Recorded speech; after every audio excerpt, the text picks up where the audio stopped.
मंडली एवं उपस्थित छोट बड़ भाई भौणी माने आज होची अगस्त 31 तारीख। यह एक राष्ट्रीय दिवस। अन्य अनुसार कहले प्रतिवर्ष अगस्त 31 तारीख को आम स्वायत्त शासन दिवस रूपे पालन करी आसुछे।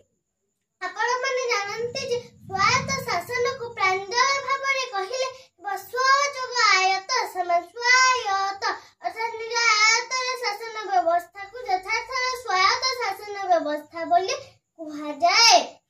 पुणी जेहेतु एक संवैधानिक दिवस और जनसाधारण यह विषय अवगत होगा उचित, तेणु सरकार एक निर्दिष्ट दिन को अगस्त 31 तारीख को स्वायत्त शासन दिवस रूपे घोषणा करिछन्ति। आमे समस्ते से स्वायत्त शासन दिवस पालन अवसर रे एही परिसर रुंड हेइछे।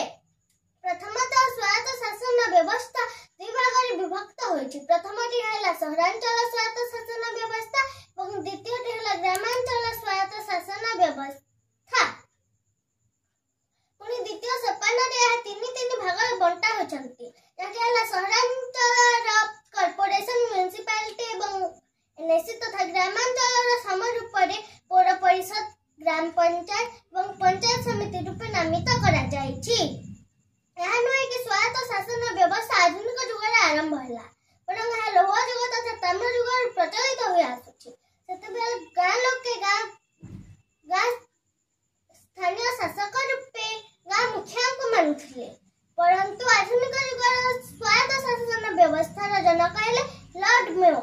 लॉर्ड मेयो ही आधुनिक स्वायत्त शासन व्यवस्था रो संपूर्ण मानचित्र प्रस्तुत करथिले एवं ताहा ब्रिटिश क्राउन का द्वारा अनुमोदित होई 1882 मसीहा अगस्त 31 तारीख रे आम देश रे लॉर्ड रिपन का द्वारा कार्यकारी होइथिला। तद अनुसार स्वायत्त शासन चलिछि एवं शासन रो भार रहउछि लोक प्रतिनिधि मानक हाथ रे। विभिन्न समय देखा जाउछि जे लोक माने सामूहिक उन्नति बा देशर उन्नति कथा चिंता न करी बरं निज स्वार्थ कथा चिंता करुछन्ति।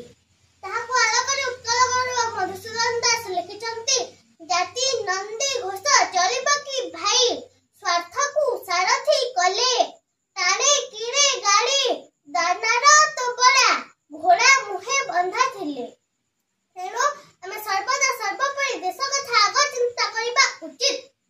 वर्तमान लोक मानक जहा जहा भी सुविधा सुजोग मिलुछे जेमिति कि शिक्षा, स्वास्थ्य, पानीय जल, रास्ता घाट इत्यादि इत्यादि सब स्वायत्त शासन व्यवस्था जोगु ही उपलब्ध।